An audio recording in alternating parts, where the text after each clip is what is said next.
Well, hey y'all. So it's Dr. Kelly Clark over here at Patient PT on the north side of Bloomington, Indiana. And I'm back here today with the fourth edition of the top 5 most prescribed.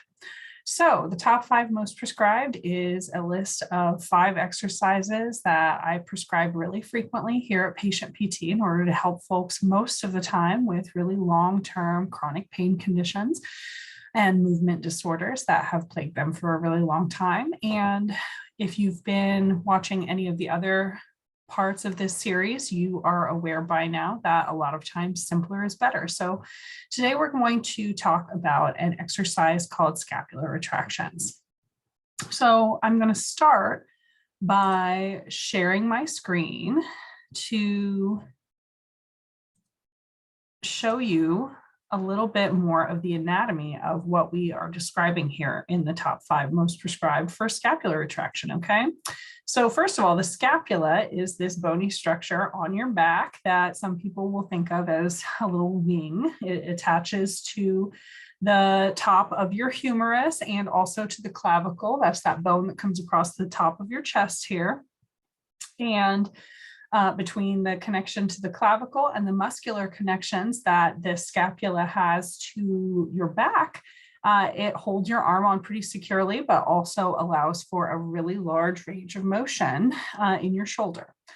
So the scapular retraction is what is called a parascapular stabilization exercise. The idea is to start activating some of the muscle fibers between your shoulder blades that get stretched out a lot of times because we are sitting at a desk and have our shoulders rounded forward, or otherwise have our arms out in front of our bodies for large parts of the day.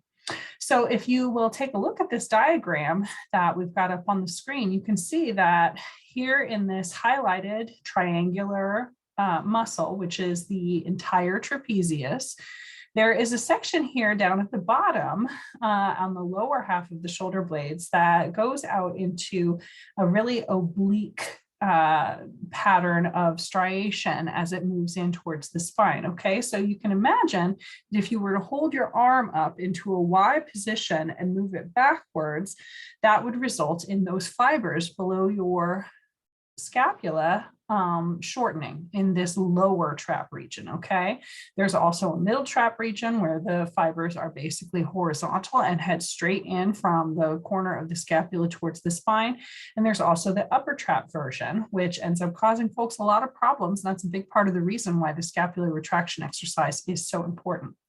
So when a person is doing a scapular retraction, a lot of times it's really easy for me to observe what's happening with the upper trap just by looking at the sides of a person's neck, okay?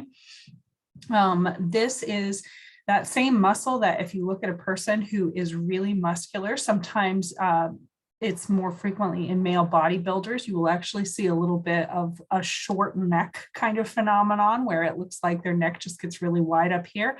That's usually a really overdeveloped upper trapezius. And unfortunately, for a lot of people, that is a pretty common problem to have. Even if their upper trapezius isn't big and making their neck look wider, a lot of times it is a little too dominant in a lot of movements.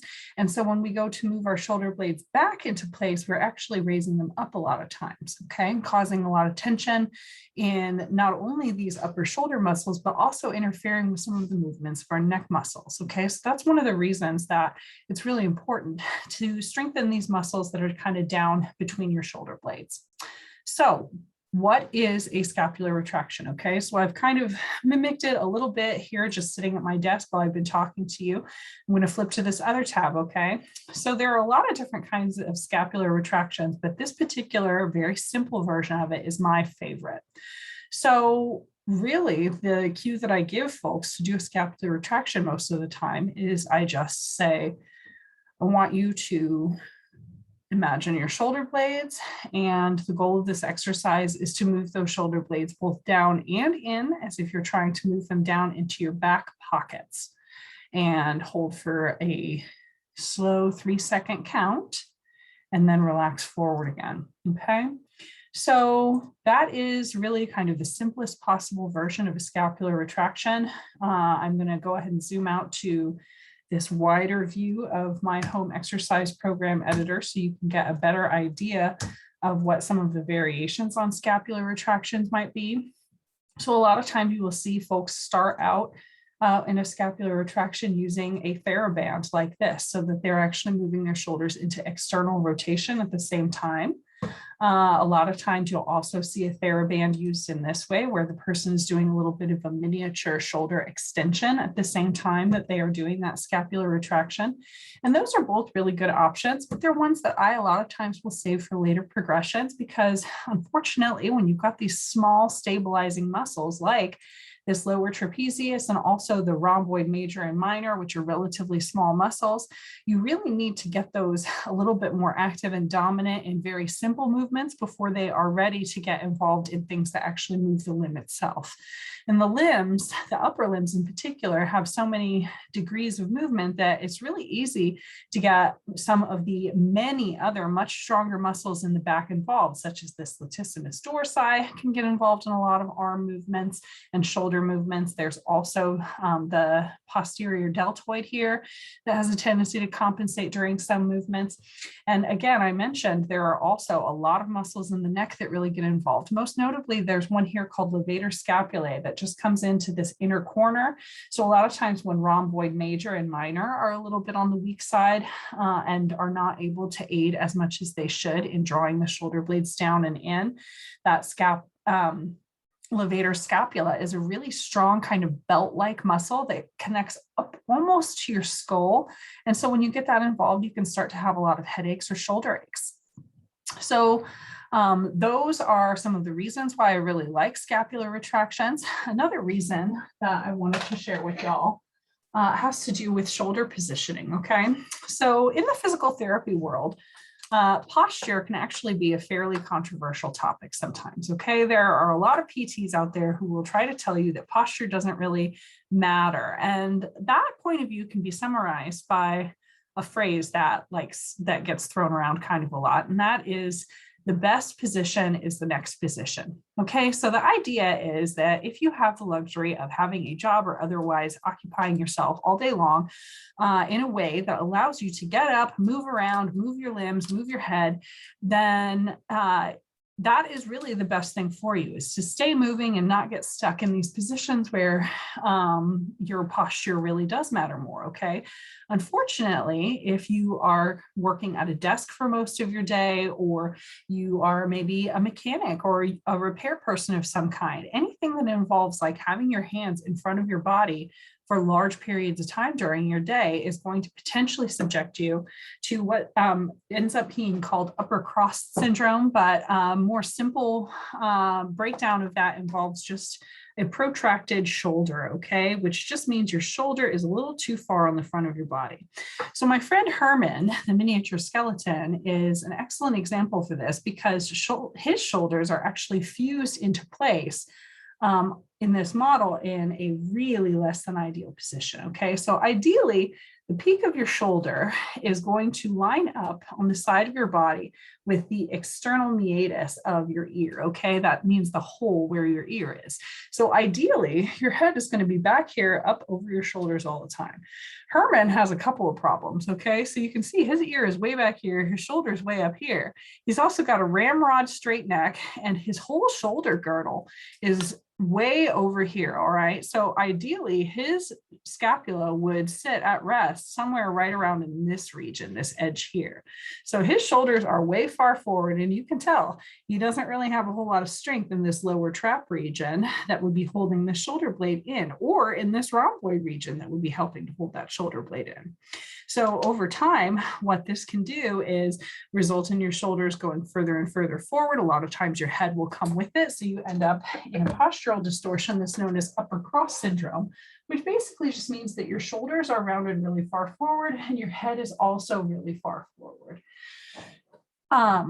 So when you are trying to correct these posture distortions that you sit in on a day-to-day basis, sometimes for 8-10 hours at a time, with very little breaks or other movements, it can be really important to make sure that you are not assuming a really bad posture at the beginning of your day and then just holding that throughout the day. it can be really overwhelming to deal with some of these posture problems at first, because a lot of times you don't know where to start. Something feels really kind of tight or painful when you first start to try to move back into a better posture. And that's why it is best to begin with some of these really gentle exercises like a scapular retraction. So if you're interested in trying scapular retractions, all you have to do is remember that cue, okay? I like to start all of my posture training exercises setting up in a upright seated position where my feet are hip width apart, my knees are just above my ankles, and I have about a 90-degree angle between my hip and trunk. Okay, so good lower body posture there. Then I let my arms relax down at my sides. And ideally, my shoulders are already going to be fairly close to that, lined up with the ear position. But as I said, a lot of people aren't. A lot of people are kind of have their head way further forward like this. And then I just slowly squeeze my shoulder blades down and back, hold for a 1,000, 2, 1,000, 3, 1,000, and then allow my shoulders to relax forward. So I kind of let those spring forward really fast. Ideally, you're going to draw back nice and slow without getting a big, raise up towards your ears. So draw back nice and slow, hold 1, 1,000, 2, 1,000, 3, 1,000, and then slowly relax your shoulders back forward to a more natural position. As you start to strengthen those muscles between your shoulder blades, your shoulders will naturally start to gravitate further and further backwards. Some folks end up having a little bit of neck pain, head pain, even a little bit of shoulder pain because of the position of their head relative to their shoulder if they start doing a scapular retraction without doing anything about the position of your head. So spoiler alert, the 5th installment of the top 5 most prescribed is going to be all about head and neck position and getting some of these neck muscles a little bit more on board so that you can help maintain that good scapular position. So that is it for my 4th installment of the top 5 most prescribed. I hope that you learned something today. And one of the things that is the absolute best about these scapular retractions is that you can just do them while you're sitting at your desk. You don't even really look like you're doing anything in particular, so you can get in some therapeutic exercise in the middle of your workday. It's a great way to take a break from those bad postures that can end up causing you pain over time. And drop that one in anytime. If it doesn't seem to be working so well for you, it could be that there's something tight hanging you up that is a little bit more complicated, and that's why you need help from people like me. I'm Dr. Kelly Clark. I'm a doctor of physical therapy, dual licensed as a massage therapist here in Bloomington, Indiana. And I love teaching people all about how their bodies work and where those pains that pop up when you move are coming from at that root cause, so that you can avoid surgery and more invasive needles and other procedures like that over time to keep your body feeling good and moving fast. So, well, if you like to move fast, I personally don't move very fast, but anyway, I'm really getting off subject. That is installment number 4 in the top 5 most prescribed. And here pretty soon you'll be seeing installment number 5 as we round it out with one of my absolute favorite exercises, the chin tuck. All right, I'll see you next time.